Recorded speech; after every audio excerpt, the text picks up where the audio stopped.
Today's episode of the Vegan Life podcast is brought to you by Vivo Life. Vivo Life make my favourite health supplements. And I know what you think. Okay, before you start jumping and say, hey Jake, you basically talk about frying everything. These are very friable health supplements. Not that you would do that. They're really great. You know why? They're an environmentally conscious company. Not only are they certified carbon neutral, none of your greenwashed carbon neutral, actual carbon neutral. Also, they plant a tree for each order, which kind of makes me want to order it one at a time. But their health supplements taste and make me feel amazing, and there are very few things I can say that about in life. If you're looking to fill the gaps in your vegan diet, which you absolutely should, otherwise you end up with a memory like mine, look no further than Vivo Life's natural, healthy, sustainable supplements. Hello and welcome to the Vegan Life podcast, and we're continuing our world tour across the summer, and we're off to the Caribbean, surely the best destination ever. And we've got three amazing chefs who are going to share the secrets of West Indian cuisine. Taymer Mason from Barbados is one half of the duo called Island Love Gourmet, along with, is it Ramon Marshall? Ramon, yeah.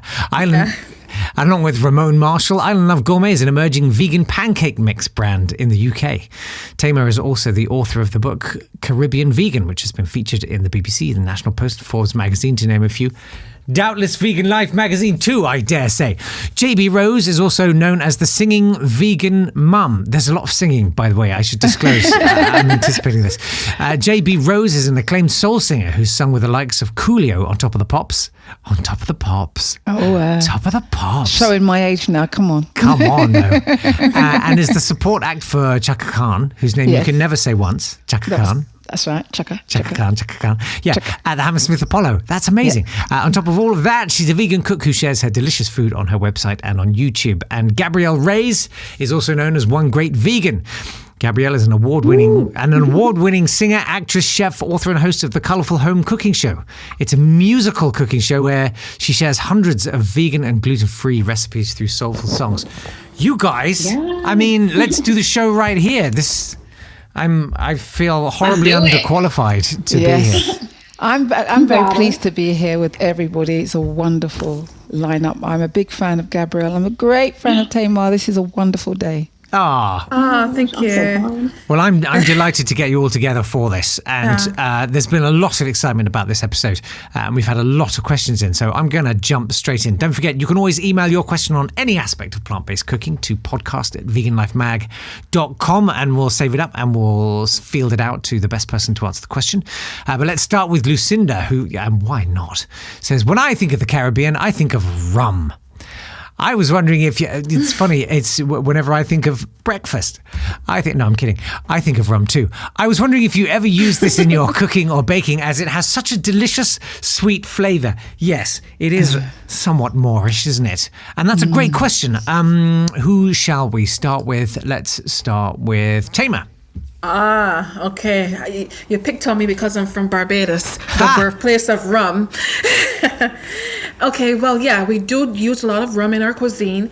It's used around the holidays a lot in our baked goods. So we use it a lot in our black cake or fruit cake, and we put it in the cake so it can last longer. Okay. Is that after you've baked it? Yes, after you've baked it, and also before, because we soak the fruits. Sometimes for 1 year, 2 years, you have the fruit soaking in that nice brown rum, along with other things like wine, other things. And a lot of the people are cooking now with alcohol. We're putting it into our hot sauces to infuse the hot sauces and make them more delectable on the palate. And we're also using them as like finishing agents. Like I saw someone finishing off a plantain with a little rum at the end, so you can have the really beautiful notes at the end. So it's not something that is like totally traditional in like savory food, but it is very, very traditional in the baking world in the Caribbean. But a lot of things are changing. We're seeing different uses of things like plantains. We're not frying them anymore. We're doing so much more with them right now. So it's a very exciting time for like almost like a renaissance of Caribbean cooking. Fantastic. Mm-hmm.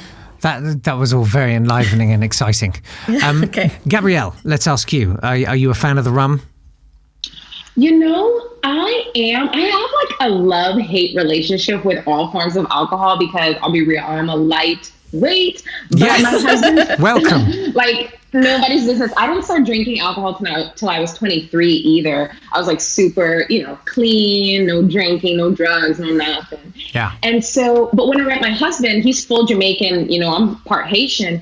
So he taught me about his favorite drink, which is a dark and stormy, which is the rum with the ginger beer and the lime. And now that's like my favorite drink to go to because it's refreshing, yet like hearty in a way. And then that splash of lime just sets everything off. A little bit of acidity. It's so good. So when I do partake to celebrate, I got myself a dark and stormy or some kind of rum pineapple drink too. Oh, that sounds tremendous. JB, what about you? Well, I can join Gabrielle. I'm a lightweight too. I actually don't drink. You are in such glad company. Yeah, it's fine. I'm hopeless at it. Yes, I'm not. I mean, when I was in my teens, I had a couple of things and it used to make me dizzy and I want to sleep. So I just thought this isn't for me. However, I mean, yes, my parents are from the Caribbean, from Jamaica actually. And my mum used to have a little, used to help baking with her stepmother. And so I've got all my recipes and stuff by watching my mum. My mum taught me everything I know, to be honest. And but however, I, of course, adapt it for the vegan world. And so I adapted a coconut cake, but I don't use a real rum, so I'm going to be upsetting people. I get the rum flavoring thing. Sure. And I make a coconut cake. And then the icing, I add the rum flavor to the icing with the coconut as well. And it's absolutely delicious. So you're tasting the coconut in the cake, and then you've got the rum on the top. So it feels like a drink, although I don't drink the stuff. But it's sort of like, it tastes really nice. And it's the flavor of the rum and stuff. And it's one of my celebrated baking dishes. Baking is how I got into vegan cooking anyway, or cooking anyway. So I always experiment on cakes and stuff. And definitely.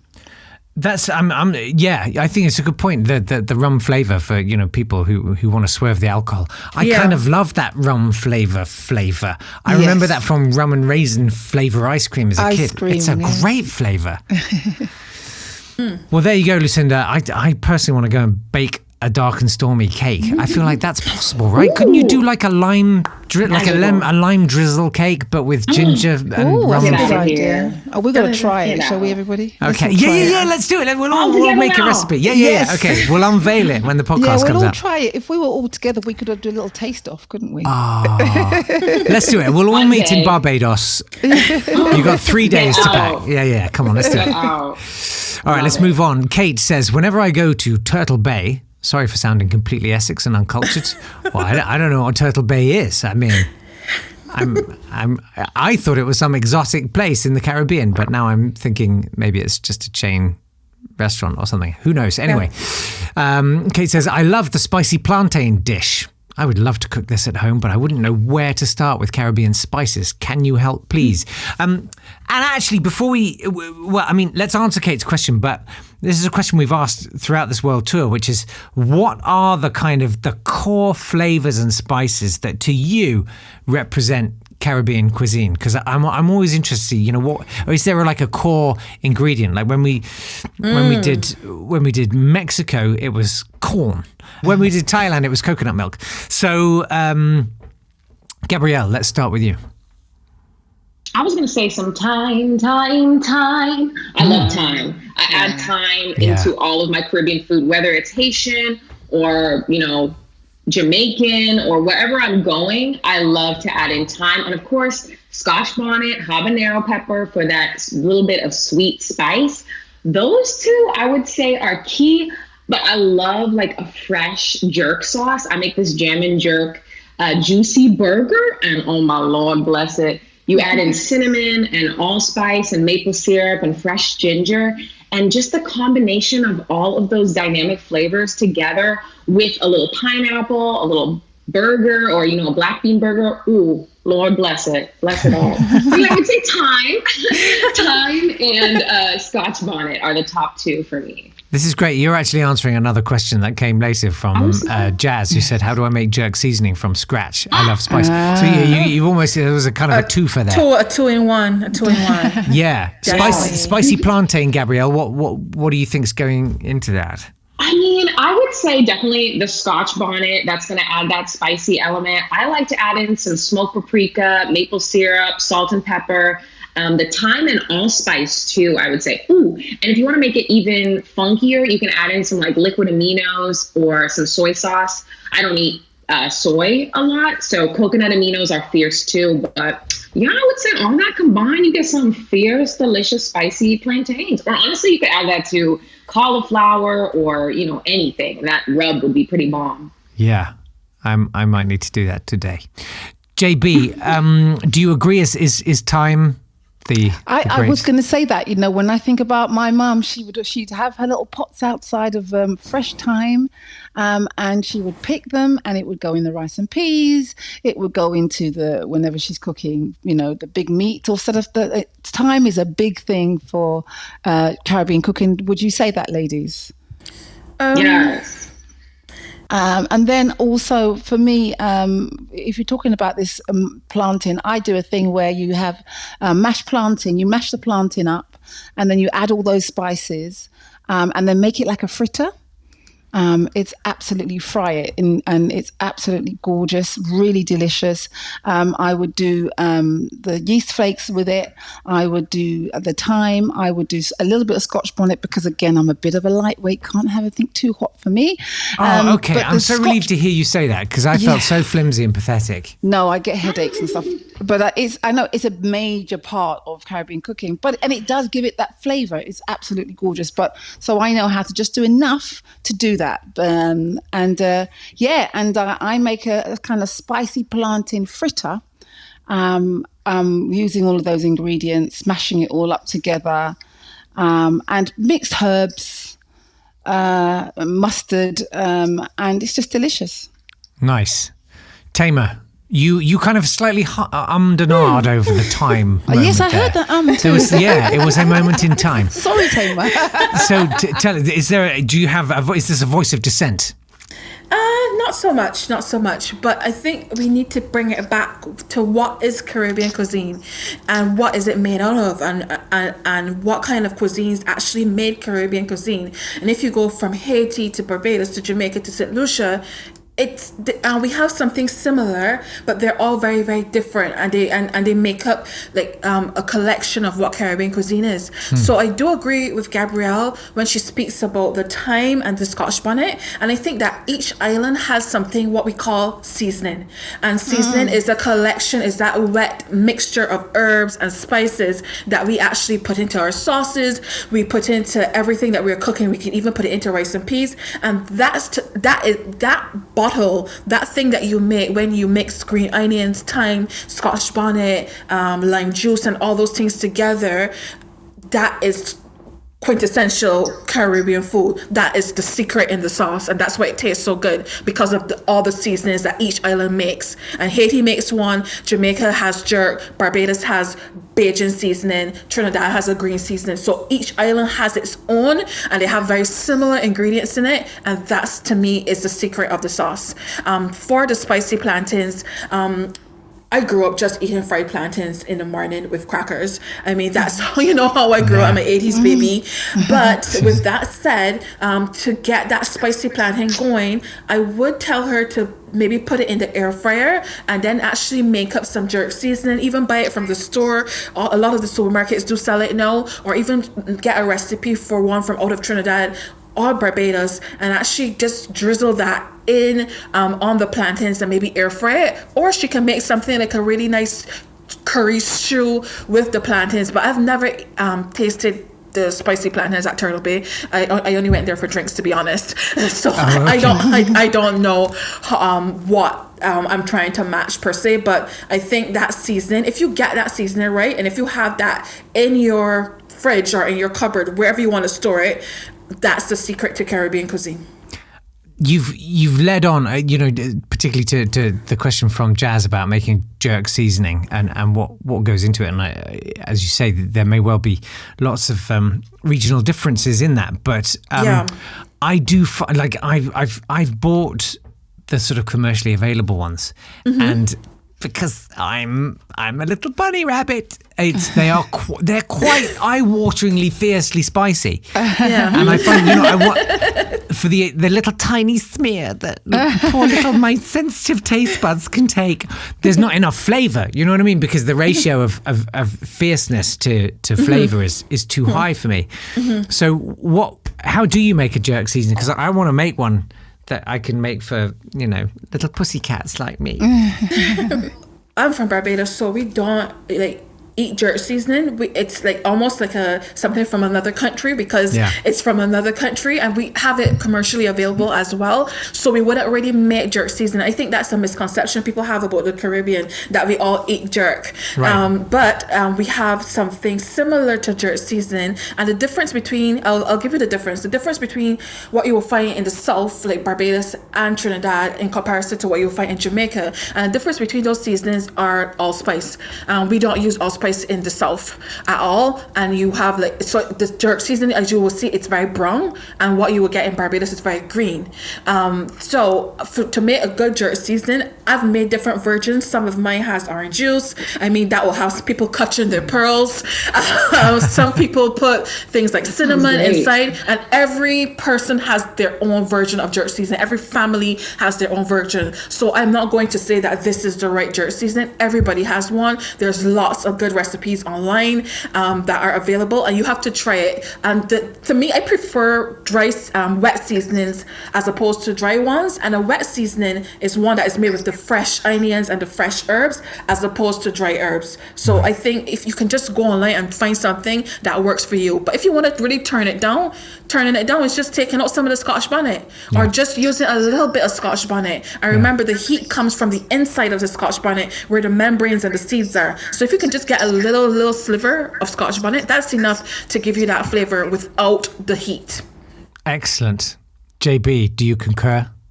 I do. In fact, I think Taymer is absolutely right. I think different families do it differently and stuff. And so my dad liked it hot, my mum liked it not so hot and stuff. Yeah. So, absolutely allspice is a big part of it. And fresh herbs, as I said, I'm looking at in my garden now, and I'm looking at my pots of herbs out there, and fresh onions, peppers, red bell peppers. And then for the people who don't like it too hot, I would have lots of bell peppers, and then I would manage how much Scotch bonnet I put in, and then whiz it in the food processor, add a little bit of vinegar to it, and nutmeg my mum put in it, and cinnamon, as you said, Taymer. And it's absolutely gorgeous with everything, and it lasts for a very long time, especially because you've got the spices in there. You kind of develop the more you make it. So I think the more you make it, the more you kind of develop your style, what your family likes. Yeah, exactly. Yeah, and so I've got a 9-year-old, and he loves pepper. He's actually wow, his child mind. He loves it. His child mind are from Ghana, so they love peppery stuff. Yeah. And so even when he was like 1, he would be reaching for his childminder's food, and he used to give it, and he would eat this hot stuff, and he loved it. Me too, as a child. Right. Amazing. So it's amazing that this little boy can eat this hot stuff on his rice. He puts it on everything. Wow. So then I make it, and I taper it to him because he likes it hot, and then I make another one for my 12-year-old who likes it but not hot at all. He gets headaches, face gets red, and all that kind of thing. That's interesting, because there's this theory that your palate develops in the womb. That effectively a baby can kind of taste what's coming in through the bloodstream of their mother. Yes. You've got 2 kids with slightly different preferences like that. Yeah. It's really interesting. I used to have people making jokes with me saying, that social services will take me away if I give the child that hot pepper. And then when they would see this boy gleefully eating this burning hot jerk. They were like, wow. And I said, yeah, this is him. Amazing. Gabrielle, do you have a go-to jerk recipe? Yes, I love to make jerk, and I also love to make the Haitian version, which is the epis. But my jerk has green onions, Scotch bonnet pepper, lime juice, oil of any kind, grapeseed oil, fresh ginger, the allspice, that nutmeg, that cinnamon. Those are like the trifecta of deliciousness. And then the liquid aminos, the thyme. And then I always like to add in maple syrup, low-key, into like all of my recipes. Just because if you're going to add in like an acidic element like lime juice, I love to balance it out with that sweetness. Yes, exactly. Yeah. Exactly. Balance all it. about it. Nice. But I was going to say, if it comes out too spicy, this is what I actually found out when I did make it too spicy. I made the best dressing in the world because I just added that super spicy jerk sauce to my vegan mayonnaise, my Follow Your Heart mayonnaise. Yes. Yo, that changed the game. Like when I tell you now, my whole family, like my mom does not mess with spicy stuff, and she puts it on everything, like burgers, salads, sandwiches, like fries. It's bomb. Or if you don't, like vegan mayonnaise, you can also use hummus too and mix it in there, and you have a really good flavorful hummus. Yeah, that's delicious. It's so good. It's so good. It makes me want to eat it right now. We've often said on this podcast that frying makes everything better, but I don't feel I've said enough that mayonnaise really is the answer to 92% of the world's problems. There are a lot of people who would completely disagree with you. I know some people who hate mayonnaise, and I love it, but I always tell people, if you don't like mayonnaise, whether it's for like you're trying to eat more plant focused, I always tell them hummus. Hummus is the perfect, more plant-based version of mayonnaise. It still has that same texture to it, the same creaminess, but you're going to get more protein, you're going to get more fiber, and you get less additives technically. It's less but of a party. If you don't care about that, go for your mayonnaise, man. Oh, yeah. I always put mayonnaise in everything. Yeah. Try to get at least half a pint down every morning. Daniel has emailed to say, I see ackee in my local Sainsbury's. What dish can I use it for? Thank you. I can't wait to hear this. I love this question. Okay, go for it. Well, I'm from Barbados, and we never messed around ackee growing up. And now people are starting to plant trees because that's like a Jamaican thing. And people are starting to be more adventurous with eating ackee. When I first had ackee, I got it in the tin, like everybody else, because it wasn't being grown on the island. For people who don't know, what is ackee? Ackee is a fruit that is used as a kind of vegetable in Jamaica, but it is a fruit. It is a fruit. Yes, it is. Yes, and you have to pick it when it's ripe, when it's open. So there's a lot of, you can go online and read more about ackee. And what I love about ackee was I didn't really like the traditional way of doing it with a kind of vegan salt fish, PHIS. I didn't really like it like that. And I saw a lot of beauty in the ackee. First of all, I saw it resemble scrambled eggs. And it was gluten-free.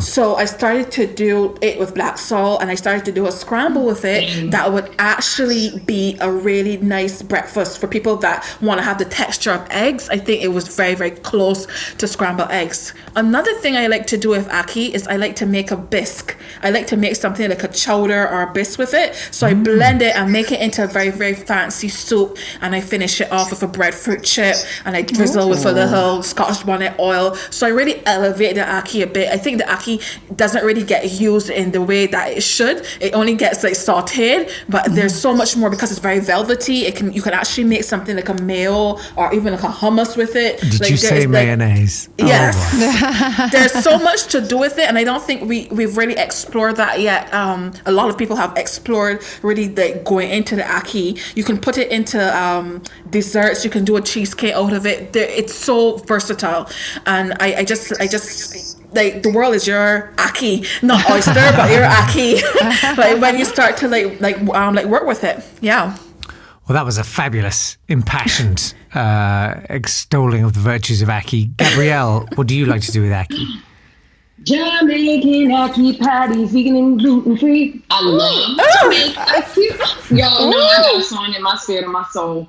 Literally, me and my husband, we made Jamaican beef patties with Beyond Meat for the first time, and we were like, okay, she is thebomb.com. I watched that. We were like, oh, I'm yes, so I was about to say, I saw that as well. I saw that on Insta. Yeah. I loved it. That was truly all my husband. He was like, I want patties and I want them now. And I was like, let's do it. So we did that. And then we did a live stream video where we made beef. And then we also did ackee patties. And it was so good. In fact, I think I like the ackee patties better than the beef patties. You know, obviously, if you're trying to eat more plant focused, the ackee is the better option. And you can add in, you know, the peppers or whatever you want. You can make it like a breakfast ackee patty. You can make it like a savory ackee patty. She was cute. Oh yeah, and I could imagine something like putting like some nori seaweed into it, so it could be like a saltfish ackee patty. Like that would be like bomb. Oh wow. Next time. I still have the dough. I still have it. Well, Taymer just took. That's exactly how I make my ackee. You know, I'm trying to introduce Caribbean dishes to my boys, without, of course, the fish. And so, ackee is the national dish of Jamaica. When I was growing up, we have this big kind of most Jamaican homes has this like poster with the map of Jamaica, and then it has this ackee is the national dish of Jamaica on this big poster that people have in their houses. And so, as you said, Taymer, it's usually mostly sautéed with onions, peppers, and garlic with the saltfish. And because people who are from the Caribbean and they want to transition to becoming vegan, but they're thinking there's no food for somebody like us, we still want to eat our food. Yes. So then exactly what you do, Taymer, is what I do to 4 people, is that I add the nori seaweed instead of the saltfish, and make that, again, fry the onions, peppers, got a little bit of Scotch bonnet. Add the ackee in last because it breaks up quite easily. So you make sure you've done most of it. Yeah, it's very fragile. Yeah, they're very. So that's right. So make sure you cook your vegetables, your onions, and really well down. And then when you add your ackee, you're really just kind of warming and infusing in all the flavors and stuff. Exactly. Absolutely. And nori seaweed is so people still get that taste of the sea. That's right. And they're not cheated of this thing where they're going, well, this vegan thing is difficult. I'm just eating ackee. Yeah. That's just ackee you just give me. That's right. I want my Jamaican food or I want my Caribbean food and this doesn't taste it. So I love doing exactly that, which is giving people exactly what they normally eat, but I'm having that vegan slant to it. But I also, because I'm English, I live in Britain, pies are big things over here. So I've also done pies. I put ackee in pies and lovely. With lovely, beautiful, thick pastry, spelt flour pastry. Oh, yes. And it is delicious. And I introduced it to my boys who were very fussy when they were little, they ate everything. And then when they got older, they started going to nursery, they started, carrots and everything came out throughout. There were no more of the fruit and veg and the good things. But now they're getting older again. They're really back into my food again. And that's so good. They always like things in pastry. So I put ackee. Same. Yeah. Hello. Same for you, Gabrielle. So yeah, that's what I do. Bread is life. Yeah. Bread is life. I think you mean mayonnaise, but I'm prepared to let it go. Yeah. I respect bread, mayonnaise, and what else? Mushrooms. Those are my 3. Yeah. Mushrooms. Yep. Mushrooms. I love mushrooms. Absolutely. Nice. Well, Jendai asks, I have such a sweet tooth and I love to bake every Saturday morning. What a nice way to spend Saturday morning. Could I have a Caribbean baking recipe, please? Now, JB, was it you that was saying you got into vegan food through baking? Yeah, well, I got into cooking in general through baking. I've been a vegan for 12 years. I was a vegetarian maybe for 20 years. Yeah. But I started off at 7 making cakes and giving it to everybody. I'm a feeder, so I'm always feeding from I was about 7 because my mum's a feeder. We make Caribbean bun every Christmas and Easter. So yes, I'm big on cakes, and then I've actually been trying to find the right vegan cake recipe that matches a traditional cake. So it's just light and as fluffy as a normal, as a cake that you would get traditionally in the shop. And what I find is that when you are following a vegan, and there's loads on course on the internet, is that when you're using your flour, that you should sieve it, and so you can get as much air in as possible. Right. And your butter and your sugar, that you would mix it together first for as long as you can, longer than you would normally mix the butter and sugar. Right. And then when you add your flour, your self-rising flour, then you add in, I'm not big on bicarbonate, I must say, bicarbonate soda in cake. Yeah. I think for me, I taste the bitter taste. So I do baking powder rather than the bicarbonate, or if I do, I use half. And then I make the milk or the liquid to make it, to bind it together, apple cider vinegar. And then mixing it just a little bit longer than I would normally. And I know flour, you have to be careful because of the gluten in it. Yeah. And that's how I make. And then I see, I flavor it with, my children, everybody loves my almond cake. And then I would put flakes of almond on top. And I think I have now conquered and found the right recipe, which still is a nice light fluffy cake rather than a kind of pudding or a very dense cake, which is not, which is the only kind I bake. And I love my cake, and the only thing that would stop me from deviating from being a vegan is I want to go to a wedding or whatever and be able to eat the cake. And I would think twice. But now that I've found this recipe, or a few kind of tips, which is rubbing the butter and sugar extra long, making sure you sieve your flour and stuff like that. That's making the cake really light and fluffy, and it looks equivalent to the cake that we get in the shops. Top tips. The cakes I bake could stop a bullet. Taymer, what do you like to bake? Okay, well, I lived a lot of places in the Caribbean, and I lived many years in the French West Indies, and every island is different, as I keep saying all the time. So what you will find in the French West Indies were a lot of tarts that were French. So you will have things like short crust pastry with some chocolate at the bottom and some coconut inside, and those were sold on the beach, and there was a sponge cake in the middle. And I actually perfected that to make it vegan, because it was something that I tried when I wasn't vegan, and I was like, I have to eat this again.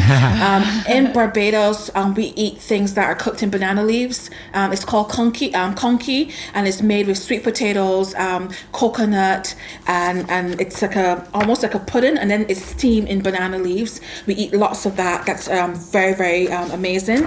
And we also eat lots of yeasted breads that have coconut on the inside, and it's called a turnover. And we have things like coconut bread as well. So it's very coconut centric in terms of dessert. A coconut bread is not like a yeasted bread. It's more like a hard cake, like a coffee cake, something that you can eat with your tea. So like we call banana bread. Something like that, but really but it's harder, a kind of cake, really. But more rustic. Okay. For me, my favorite thing ever to do is I like to do apple guava crostata. So I kind of pull Italian and Caribbean together, and I do an open-faced apple pie, but I cut the apples in guava paste. So I infuse the Granny Smith apples with guava, and it's amazing. And that's like a little bit more modern. You wouldn't find that in the Caribbean, but that's what I like to do.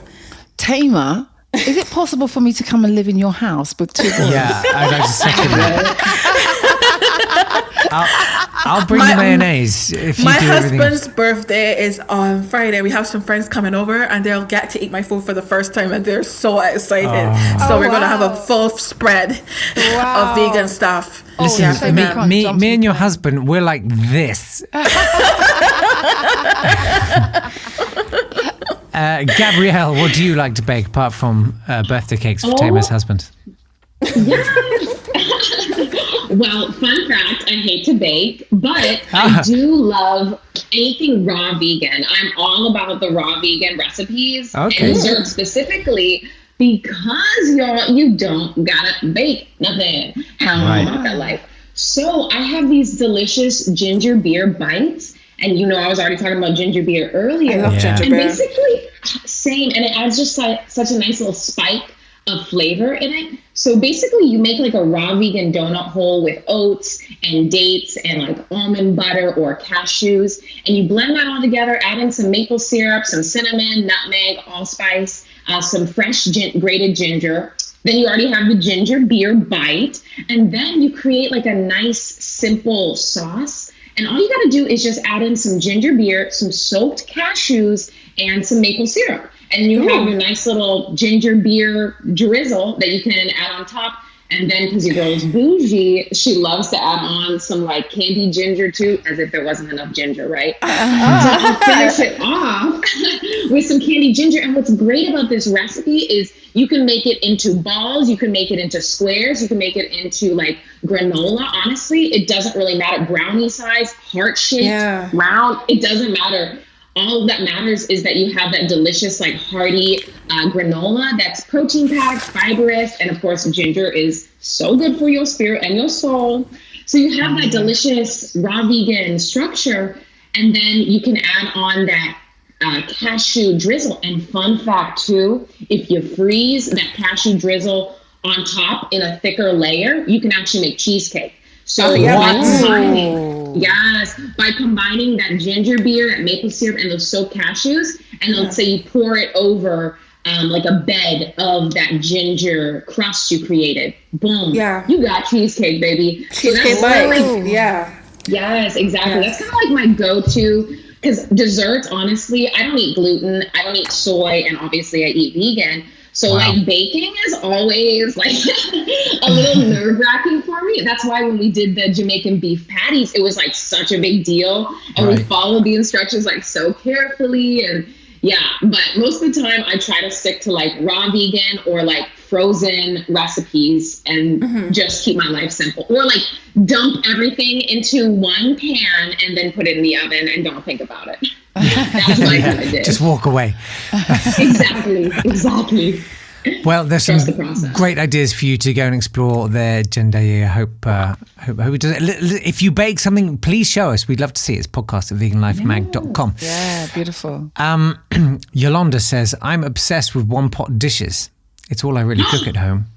I know, right? Yeah, Gabrielle. I had a feeling Gabrielle was going to be on board. Yeah. Anything with rice. Could I please have your favorite stew or curry or soup recipe? Gabrielle, why don't you jump in? Oh my gosh, I wasn't ready for the stir curries, but I do have an amazing Jamaican purple stew. And I mean, seriously, it's brown stew chicken, right? But obviously we don't eat no chicken. So we're going to take out the chicken. We're going to leave in all the flavor, the seasoning, the spice. But instead of the meat, we're going to add in purple potatoes or oob potatoes. And to be honest, this all came completely on accident. Me and my husband, we really wanted brown stew chicken. We tried it, I think, with mushrooms. And we love the flavors, but we just wanted to make it a little bit more special. So the next time we added in purple potatoes, and they actually cooked down a little too much and made the whole batch a purple stew, but it was so delicious. We added into sweet potatoes on top of some rice and peas.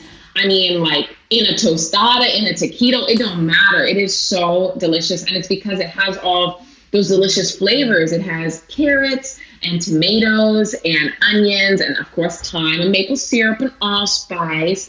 So Jamaican purple stew, that's my go-to. Wow. That sounds epic. Oh, and you can make that in an Instant Pot, like so easily, or just a one pot. It's literally throw everything in the pan, saute the onions if you really want to. You truly don't have to. Throw it all in one pot and then cook it covered until the potatoes are cooked down, and then baby, feast. Go in. It's so Fabulous. good. Fabulous. I'm a big fan of the Instapot. I have one of those. We've talked about those before, and we're going to come on to air fryers in due course. Taymer, let's ask you then. What are you into in terms of the one pot wonders? I like Palau, and Palau is again from the South. I represented the South today in this conversation. So Palau is a one pot rice dish, and it was usually traditionally made with meat and rice, and the rice is actually brown. So you put things like browning in the rice, and actually browning is burnt sugar. So when you burn sugar in a pot, you get what we call in the Caribbean browning, and that's what imparts brown colors and brown shoes and that kind of thing. So basically, I do it now with mushrooms and jackfruit. So because the jackfruit kind of flakes like how the chicken pieces used to flake, I kind of substituted that in the recipe. Right. So it's basically rice, all the flavors, that the same season that we were talking about, that is the secret of the sauce. You put that in there with the rice, you put the brown in, you put the jackfruit, you put the mushrooms, and then you put things like, you can put like carrots, you can put peas, whatever you want. It depends on the family recipe. And you can put one Scotch bonnet whole inside of the pot, because what that does, when you put a whole Scotch bonnet into a pot of rice and you cook it, what happens is that all the flavor from the Scotch bonnet goes into the rice, but not the heat. And then you take the Scotch bonnet out, and then you're left with like a really, really beautiful rice. And you can put coconut milk in this rice, or you can do it with water, and it's just absolutely amazing. And you can serve this rice with coconut chutney, which is another conversation. So yes. Well, I want to have that conversation. I'm pleased you brought that idea up of just putting the whole Scotch bonnet in, because I saw Amari McQueen do that once in his cooking show. If you haven't, do you know him? He's amazing. He's a kid. He's like knee-high to a grasshopper. Yes, and he's been doing a vegan cookery show on CBBC in the UK. He's just fantastic. And he did that, and I was like, oh, I wonder if that would work. Yeah, it just puts the flavor in the food without the heat. Yeah. And sometimes it pops, and then when it pops, everything goes bad, because the whole pot tastes like pepper. So you have to be very careful that you get a intact pepper, and you put it in, and you can take it out. Okay. Yes. Top tip. I'm going to hold my breath Some and people try say that. it's lucky when you get the pepper, though. Yes. Like if you end up accidentally getting the pepper, people you're lucky. People say it's lucky. Yeah. It's lucky, yes. Like when pigeons do that thing. Jesus. Yeah. Yeah. JB, what about you? Well, as I said, I'm always trying to, because I'm always trying to encourage people to try things vegan. I always try and start from where they're at and move from there. So I like using bean curd, dried bean curd, and I soak it, and then I would fry it just like I'd be frying a bit of chicken. Once it's been soaked, it's quite really kind of, it's got a nice, it feels like chicken skin to me. I think it's like chicken skin. Yeah, it does. Yeah. Yeah, right. And so then I would do the onions, the peppers, the garlic, the herbs and the thyme, and I would cook all that together. And then I would add my bean curd, and I would make sure all those flavors infuse, black pepper, and then as we're talking about one pot, I would then get cauliflower mushrooms. So I cook a lot for my father, who's 88, and right now he's in a place where he cannot really manage rice, but he loves rice at the same time, otherwise he doesn't feel like he's eating his dinner. So I've been using cauliflower rice and peas. I've been making cauliflower rice and peas, basically rice, cauliflower rice. So then I would cauliflower. Yeah, that's right, rice cauliflower. So then I would steam the cauliflower. I would make it into rice. I could do it beforehand or afterwards, with the processor. Yeah. Then I add that to my cooked dish. Add some coconut milk to have that kind of coconut taste. Oh, and of course, there's in the spices there is curry, and so it's kind of a curry one pot with this kind of bean curd, which can taste a bit chickeny, with this cauliflower rice, and lots and lots and lots of herbs and spices on top. And just like you, Taymer, I would add a little bit of jerk seasoning, the liquid seasoning. Again, that would be in the earlier part of making the dish. Yeah. So it has that real flavorful stuff. Yeah, and my dad is 88. He's from Jamaica. And, it's a bit late for me to introduce vegan for him, but the food without making it, he can understand it. So I'm always trying to give him something he knows. And then I go, Dad, that's vegan, And they go, what, really? I go, yes. What do you mean? It tastes like meat. It tastes like meat. That's my grandmother-in-law. Oh, really? She was like shocked. I fed Jamaican food to my grandmother when we were in Jersey, and she could not believe it was vegan. She was like, wow, this is vegan. Wow. Like the whole meal. And she finished the whole plate. And, she doesn't think about eating vegan, but I think also in Caribbean culture, there's more of acceptance, at least in the family members I know. There's more of an acceptance of, that's right. Plant focused. Yes, I mean, whether it's religious reasons. I mean, I agree, Gabrielle. My parents always said to me, we didn't call it vegan, and they said they grew up on a farm land, and if there was meat, that was to sell. And my mum said that all week they would be eating plant-based vegetables and that sort of thing, and sweet potatoes and cassava, dishes. And then on a Sunday, my mum said they would have a little piece of beef, and she used to always get a little finger and show me that was how much meat that they would have, and they would save that as the last part of their meal. And if they would do all this sort of stuff where they'd tell with their brother or sister to look over there and steal the little piece, because it was only once a week they would get this meat. And my mum said, so when people tell me, oh, sorry, just keep going. Yeah. So my mum said, looking back, we were vegans, and then on a Sunday we'd have a piece of meat, and this chicken. I think once the the whole thing about chicken got kind of more, what's the word, commercialized. Yeah. Then this chicken in Jamaica. But my mum said, growing up, that was not their culture. Jamaica and chicken was not this thing, it was just as time went on. Sorry, Gabrielle, I interrupted you. Oh, no, I was just going to 100% agree with you. My husband, he grew up Seventh-day Adventist. And so like everybody around him was vegan, but they weren't calling it vegan. They were just this is how we eat. In fact, he was vegetarian for a little bit. But it's just a different way of thinking. Now in the 2020s, we're just more conscious of why we eat plant-based, or why it's important for, our culture to respect animals, obviously respect all beings of this earth, but also like celebrate our culture and the fact that it is rooted in plants. And I think a lot of people forget, especially in America, oh my God, people forget that like African Americans came from Africa. Absolutely. They forget. Right. They're like, oh no, we are supposed to eat like crap all the time. Like that's what our ancestors did, right? And I'm like, no, y'all are forgetting, like in Africa, they were plant-based, very little meat, like no dairy. All of that came later on as people, evolved and stuff like that. So absolutely, it's just crazy when people tell me, I was in this whole Clubhouse group and they were like, vegan, Jamaican vegan, like this is an abomination, vegan oxtail. Oh Lord, don't get me talking about the offensiveness apparently of using mushrooms instead of animal flesh. Apparently that's a problem, y'all. Yeah. But either way, it's cool because, I personally, I don't know if any of the other chefs have experienced this, but like I've experienced a little bit of like hate from whenever I share a Caribbean recipe. And I think it's because when people see me, they don't recognize instantly that I am part Caribbean. Like they think either I'm Latin or, they just assume. And so they think I'm culturally appropriating, and then they decide to tell me, like, no, what you do? No. What you doing is this is crazy. Well, I went vegan in 2006, so that was a really long time ago. And I had a blog and everything. And I found that when I started to do this whole Caribbean vegan thing, I got a lot of hate. I got people commenting, people that didn't even know how to use the computer. They found a way to use it to type to me, to tell me, how dare you make palo without pigeon peas, or how dare you do this? Or recently, my husband and we brought out some vegan oxtail that looked too realistic for people, and they started to argue and put a lot of hate. I think some people are scared of the change. I think it's the fear of the change that gets to people in terms of these things.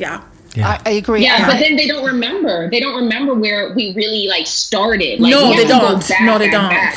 They forget that like colonizers came and switched it up for us. You know what I'm saying? Absolutely. Yeah, absolutely. And I also say to, Rusters, this vegan and plant-based thing, that's part of, Rusters culture. And it was called Ital food, which means you don't have anything that with eyes that look back at you. That's what the Ruster would say. Right. You know what I mean? Yeah. And so when you speak of that, and I always speak to my elders and my aunties and grandparents, and they say, but they, when you remind them, say, Mum or Auntie, yes, we didn't eat. In fact, years would go by sometimes before we'd eat meat because it was some delicacy. So what did you eat? Times were hard, and times were really hard back then in terms of getting it. So absolutely. And they live very long. All my aunties, they live long because even though they ended up eating chicken and even getting diabetes and things later on, but I still think the basis of their diet from they were younger is what had kept them through and makes them so strong. Exactly. Yeah. I think about the way I grew up eating because we mostly ate plant-based, but yet again, that same thing every Saturday, Sunday, we have like eggs or chicken or fish. And, in my head, I'm thinking we healthy, but I have so much cheese. My parents were obsessed with cheese, man. Like, what is up with the obsession with cheese? There's no need. And then I realized I was lactose intolerant. Aren't we all, though? But I realized like around 16. And then finally it was like, oh, no, cheese is not it. We're not supposed to be eating this. And I think that's another thing that's been kind of like ingrained in the Black community, at least in America. I don't know, in the UK what it's like, but in the American community, it's like cheese is life. But yet so many African American and Black people or people with ancestry from Africa literally cannot consume dairy. Like their bodies reject it. But well, they'll put themselves through it though, even though they know like follow your heart is bomb. You know what I'm saying? And Gabrielle, the cheese. Sorry, and Gabrielle, the cheese over there, I mean, we have it over here as well, but I see that it's really the processed stuff, the stuff that doesn't even look like cheese, doesn't it? It's very heavily processed, yellow and orange kind of color things, isn't it? They call that government cheese. Okay. They call it government cheese. And I know that there's something similar like that in Jamaica. In a can. In a can. That's I saw that. And I was like, canned cheese? I was like, what? They sell it on the island, in our supermarkets over here in England. They sell it in England the same way. Like, what is that? I know, and I see other like Caribbeans. Cheese whiz. Yeah. I guess. Okay. It's kind of like Cheese Whiz, maybe? No, it's a full block. It's a full hard block. In a tin. In a tin. It's like we have Spam, Jake. Like Spam. Yeah. But it's in a tin. Gorgeous. Isn't it just deeply satisfying though when you do cook something for a meat eater and they're like, that was what? Yeah, that's right. I love cooking mushrooms for people who hate mushrooms. Have y'all ever done that before? Yeah. It's my favorite because they're like, I'm sorry. They are shocked. They don't understand that mushrooms can have flavor. They can have texture. They can have seasoning. They can have spice. They can taste like literally any meat. And I've been telling people mushrooms are meat. They're going to heal the world. I've decided. I don't know what y'all are on, but I've decided. Excellent. Mushrooms, because it's time for us now to ask the question we ask every time. What do you do? Yes. What do you do with tofu? This is a free pass. All you have to do is just tell me, what would you do if I put a block of tofu into your hand? It doesn't have to be highfalutin, doesn't have to be clever, doesn't have to be Caribbean if you don't want it to be. I'm just always interested. So, Gabrielle, let's start with you. You would start with me. You would start with the person who literally never eats tofu. Like because you don't eat soy. I flagged that up in my head earlier. I thought, this will go well. I love it. But so I don't mostly eat soy, right? Just because it weighs me down. I like to stay light and lean and moving and grooving. I got a lot going and glowing. So whenever I do prepare anything that is tofu-like, I love to use a chickpea tofu, actually. Has the same structure, same texture, same capabilities, but it's chickpea. And there's a couple different brands that do it. There's also a pumpkin seed tofu that's really good. Pumpfu, I think is what it's called. Oh, wow. I like that name. Yeah. Yes. The best thing to do with tofu is, baby, you better press it. You better marinate it in some vegan Worcestershire sauce, in some maple syrup, liquid amino, smoked paprika, all that goodness. Give it some really meaty seasoning. Even add in a splash of lime juice in there too. And really let that soak. The whole block, you can cut it up into cubes. Soak it for, hours. I mean, I would say overnight if you can. And then you can either batter and air fry it, or you can saute it on the pan. But the key is always going to be making sure that there's flavor soaked in, because, with tofu, like, you can bite into it and the outside is super flavorful, but then there's like nothing going on inside. And that's like painful to my spirit and my soul. So I love to, just marinate it and then either batter and fry or saute it in a pan with some vegan butter. Sounds good. Taymer, what about you? My husband does not eat tofu. I've tried it so many different ways. He said he does not like the name, and I think that if we can change the name of tofu, maybe we will get him to eat it. But for me, I don't mind it. I usually like to do a jerk tofu skewer.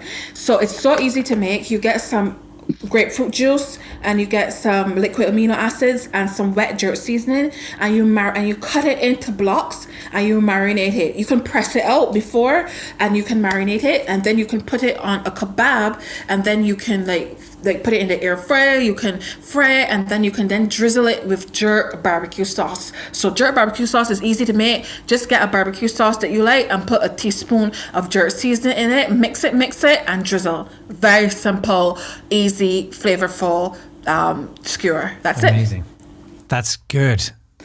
Yeah, that sounds very quick and easy. Good, JB, solid. what about you? Yeah. We welcome people's suggestions for another name for tofu. I remember the Gary debacle with vegan cheese in the UK. Yes. And maybe we could come up with, Brian or so something. that Ramon could eat it. Yeah. JB, what do you do with tofu? I mean, if you're just saying it doesn't have to be Caribbean, well, what I simply do for me and the boys is I do a stir fry.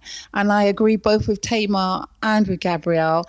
I make sure I soak it, I marinate it overnight, but I make it with a Chinesey flavor. So I add things like star anise, I add curry powder, and it has that kind of really nice kind of Chinesey taste, pepper and garlic, and liquid aminos, Worcestershire sauce, all that sort of stuff. Soak it overnight.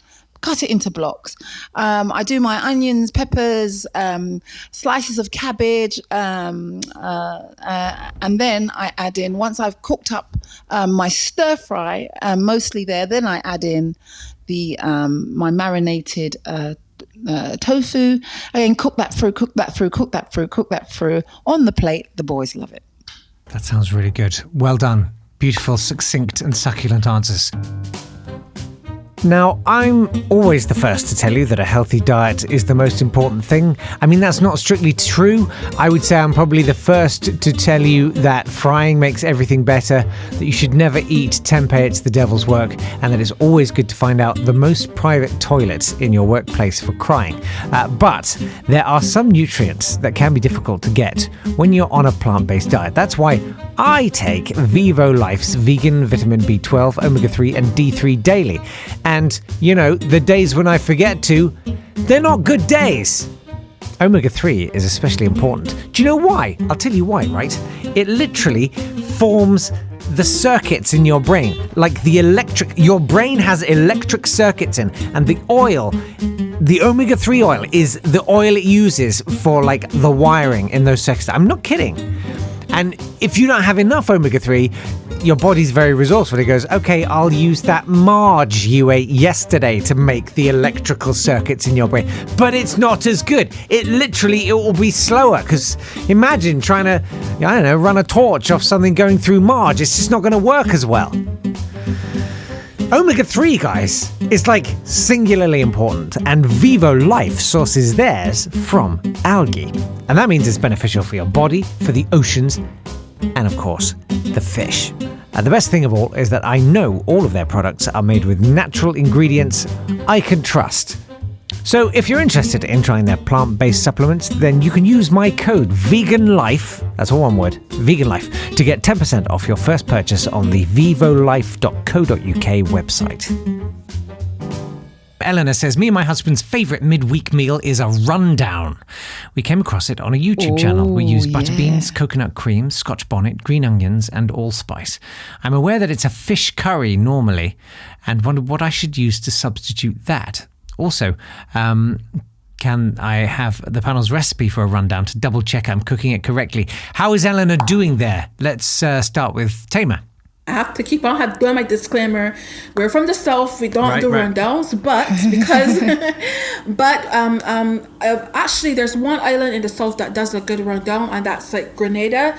That's close to Barbados, and they do and they call it an oil down, oil down, instead of a rundown, and they do it with cassava. So they take cassava and they cook it in coconut milk. They add the seasonings, the onions, and everything, and they bring it down. But if she wants to substitute for fish in this stage, I would, if she wants to substitute fish, she can do either something like a hearts of palm that she can put in there, or she can put some eggplant that she took out the seeds and salted it. She can actually put those as little substitutes for fish in the rundown. And the secret to a good rundown is, there's two secrets to it, but I'll give you one. Yeah.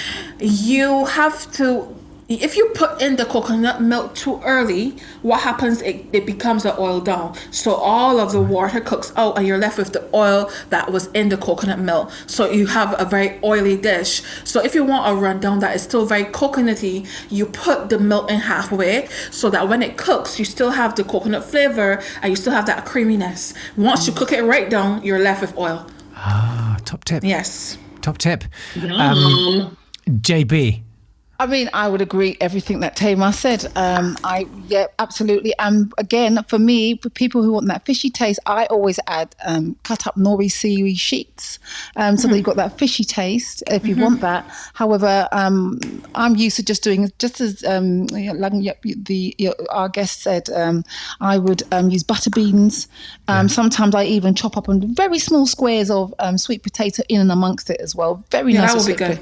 Really nice with sweet potato. The coconut, but the coconut will come much later once everything is cooked and infused. All your herbs, your onions, your pepper, your garlic, and then you add your butter beans and you cook that. Make sure everything's all cooking, and then you add in your coconut milk, and then you just allow that to just kind of seep through, and then also allow it just about to get thick, but not as you said, Taymer. Otherwise, the oil would. It will become oil down. Become oil down. That's right. Oil down. So, yeah. And one thing I want to add, what you said, is the sweet potato.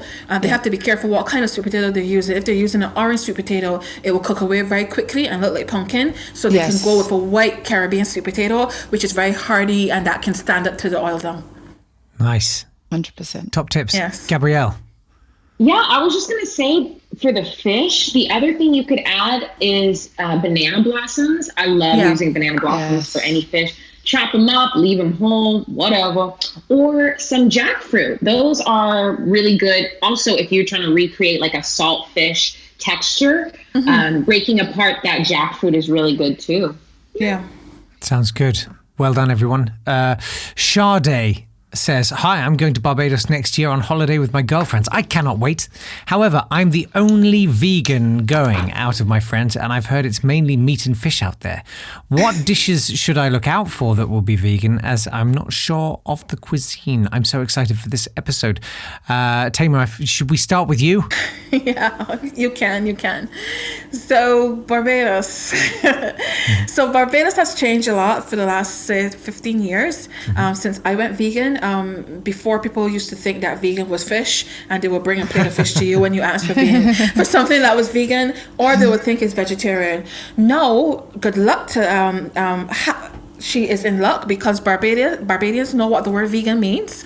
So every restaurant and every hotel have a vegan option on the menu. So she's not going to have to worry. If she wants to eat something vegan on the road, she can get doubles. And this is not Barbadian. This is from Trinidad, which is next door. So because we're such in close proximity to Trinidad, this is a naturally vegan dish. We have lots of little tents in Barbados that she can stop. So doubles are these fried pieces of bara. It's like fried dough, and then you have spicy chickpeas in the middle, and then it is topped with things like mango, tamarind chutney, some pickle, cucumbers and stuff like that, and they're served together, wrapped up, and then you have a very fierce hot pepper sauce on the top. So she can always get them. Also in Barbados, there are lots of people in vans selling vegan pasties or vegan patties that have lentils. So like you wouldn't be like hungry in Barbados. Like all the supermarkets now stock all of the like current vegan products right now. So even she's self-catering, she can make stuff on her own, but almost everywhere has a vegan option. So she's not going to starve at all. She's going to have a good time. So have a good time. I love that. I have a vague recollection. I think I tasted doubles. I went to Trinidad and Tobago once, like in 1987. You triggered some very old memory, but they were delicious, man. They tasted incredible. Delicious. They were, yeah. I went to Trinidad about 5 or 6 years ago with my niece because her mum is Trinidad, and oh my gosh, doubles are delicious. And as you said, Taymer, on the road they have all these tents, and they just make it up for you. Oh my gosh! Yeah. And in the sun and and then you've got the fresh coconut juice with it. Oh gosh, it's amazing. Yeah, you can also get fresh coconut on the side of the street. Yeah. So there's lots of things that you can eat, and you're never going to be hungry. Absolutely. And always. I mean, Taymer, do you have just like in Jamaica where they have yam and they roast it and they put butter? I mean, we'll skip the butter thing, but they kind of just mash it up and then you just eat it fresh. We do it with breadfruit. So in Barbados, we have breadfruit bowl. There's a place in Barbados she can try. She can get the breadfruit, and they actually put lentils on the inside. So they make a very spicy lentil stew. Scoop out the breadfruit, and then they stuff it with lentils. So even at that place that sells meat, they have a vegan option. So it's like she's never going to go hungry. Wow. I need to do a vegan guide to Barbados when I go home. I really need to go home. It's been 2 years because of this thing. I can't get home. Yeah, you need to get there. Gabrielle. Are you asking me about Barbados right now? Well, No, I'm actually going to Jamaica for my 30th birthday. It's in December. So yes. Yeah, man, go on.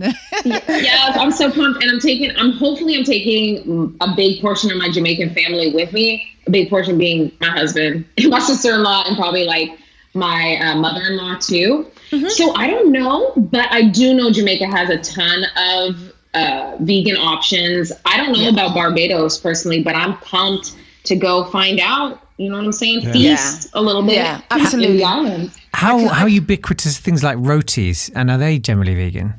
Yes and no. So she can definitely get a roti at any roti place, and there are vegan options. So there's always a veggie roti everywhere, and that's a good one. Thanks for reminding me about rotis. How could I forget roti? Oh yeah.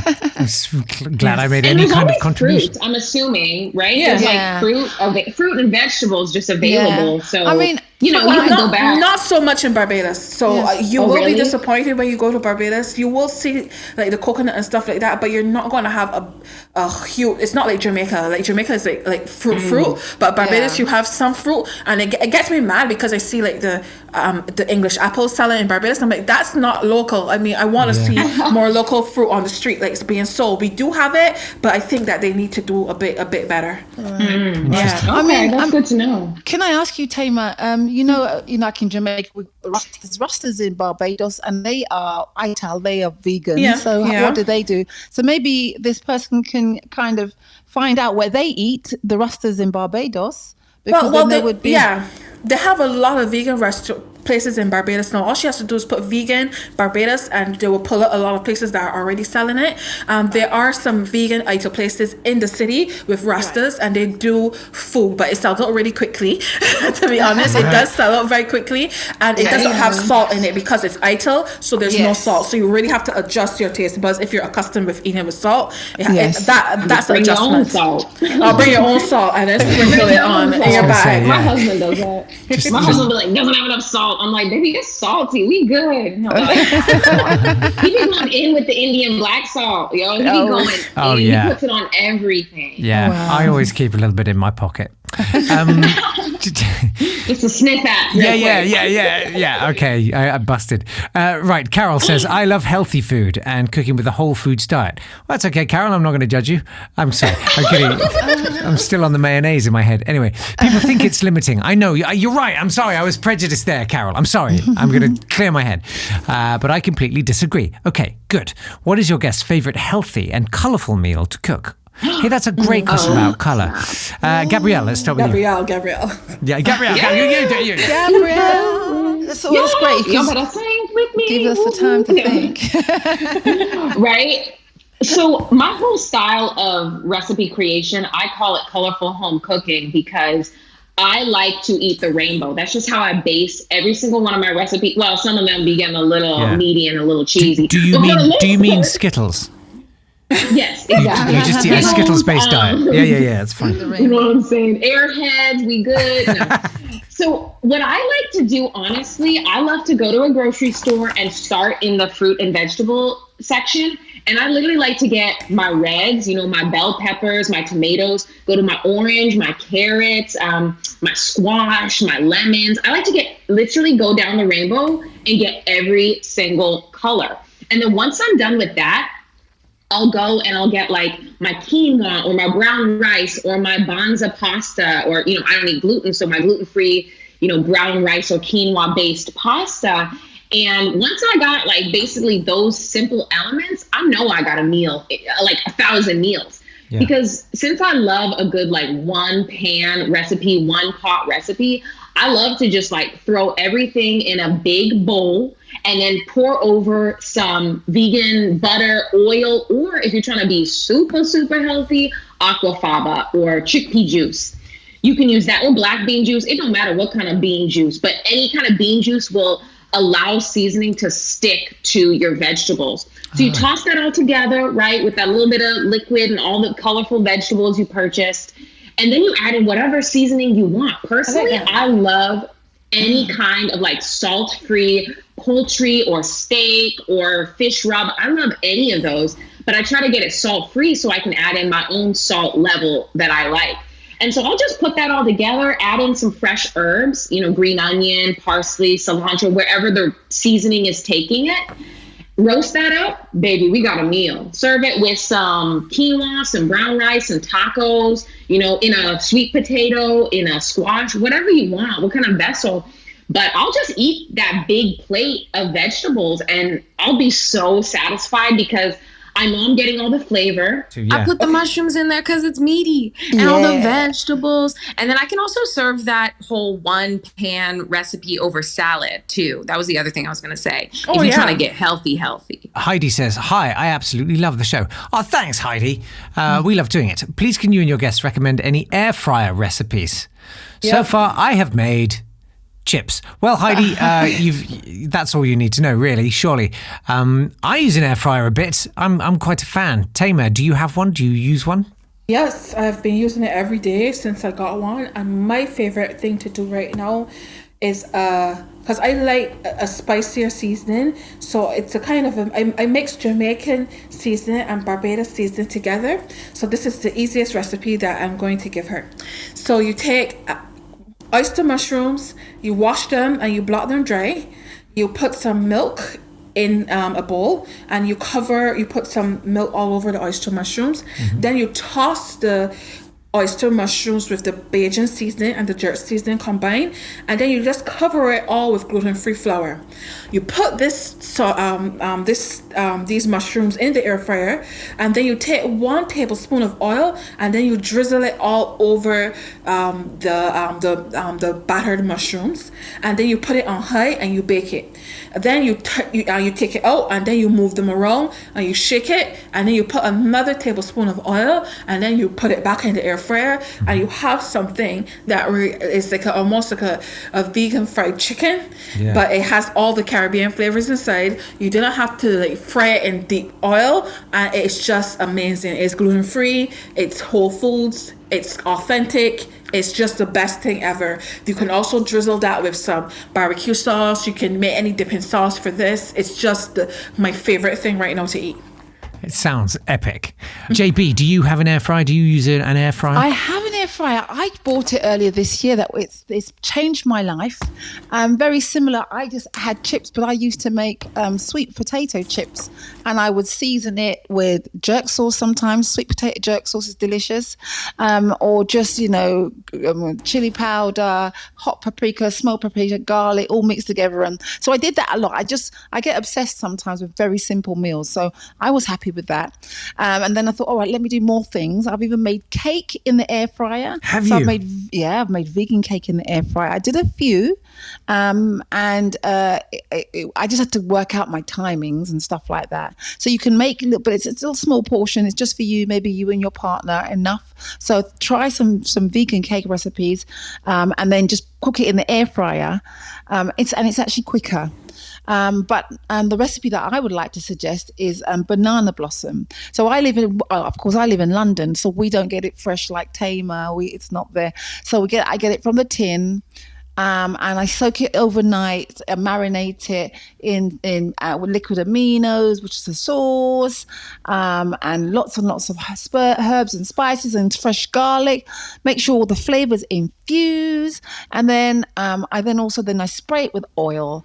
I put a little bit of parchment paper in my air fryer, so it's easy to clean at the end. Because at the end, girls, Very I don't know if smart. you have this. The whole cleaning thing of an air fryer is a bit whoa, isn't it?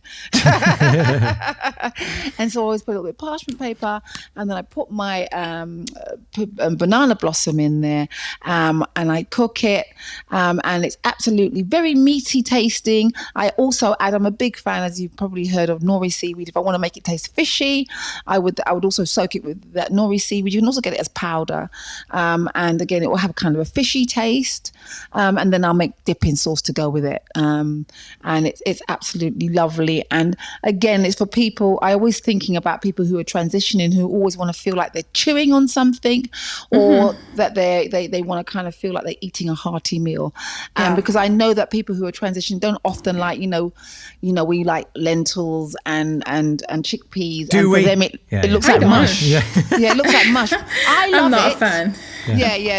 People love all that sort of stuff, but it looks mushy. And so then people who I'm going, try vegan food, they go, that just looks like a plate of mush to me. So I always try and find things with mushrooms and stuff like that. And I think that banana blossom's quite good at that.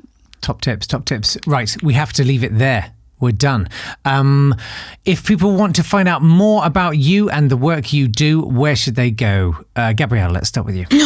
You can find me at One Great Vegan. One Great Vegan, ONE, Great Vegan, on all my social media. Yeah, I post recipes literally every day. I'm posting a really delicious cheeseburger nacho fries recipe in just a few minutes. Oh, wow. So yeah, it's pretty exciting. And if people want to get my cookbook, it has over 120 recipes on it. And of course, it's a musical cookbook, because who would I be if I didn't infuse it with a little spirit and a little song? And you can get that at onegreatvegan.com. And yeah, it's pretty exciting, y'all. Perfect. JB, what about you? You can find me, JB Rose, singing vegan mum, again on all the socials. JB Rose, as in the flower, singing vegan mum. I also have a website, www.jbrose.co.uk. I have a single out at the moment called Gold, and it's doing really well. Actually, it's number 4 in the American soul charts. Wow. Urban Congrats. influencer. Yeah, it's called Gold, and it's going very well at the moment. So you can find me, JB Rose, but on my website, I've made my first little bitty ebook cookbook, where I've got, again, easy Caribbean vegan recipes for people transitioning at the early stages. So I try and replicate what people might be used to eating, but I make it the vegan versions. There's cakes, and then also little stories about me, how I started cooking, sitting at my mum's knee and watching her making bun and bread. So there's lots of stories about me, how I got into food, how I got into music, and how I love to fuse the two ideas, just like the wonderful Gabrielle doing singing and food, because it's a wonderful way of bringing back love into the world. Love that. And Taymer, what about you? Oh, I'm a little bit off the records for right now. I'm not really on social as much, but you can find my cookbook anywhere that sells books. It's Caribbean Vegan by Taymer Mason. Our website is being rebuilt right now, but you can go on www.islandlovegourmet in the next couple of weeks when we're back up in action. But you can always find my cookbook Caribbean Vegan. It's in its 2nd edition. It actually celebrated 10 years of being published worldwide last year. So that's a really big feat for a cookbook, having such longevity in the world, and that's really good. So anywhere where books are sold, Caribbean Vegan by Taymer Mason, over 200 recipes from different islands. I don't leave any island out. I try not to, and so that's me. Oh, well done. That sounds fantastic. I'm going to buy it. I'm going to buy both of your books. That's fantastic. Thank you all so much for being such brilliant guests. Our world tour continues. Next time we're off to France. But right now we're taking your questions on Spanish cuisine. If you want to email them to podcast@veganlifemag.com. Veganlifemag.com is where you can buy a subscription to the magazine if you want to, or you can go and buy it in a shop, or you can download the app. Also, we are on Instagram. It's veganlife_podcast, where you can see lots of extra bits and pieces. That's it, though, from us for now, and from me, Jake Yapp. Bye-bye. This has been a Swanburst Media production.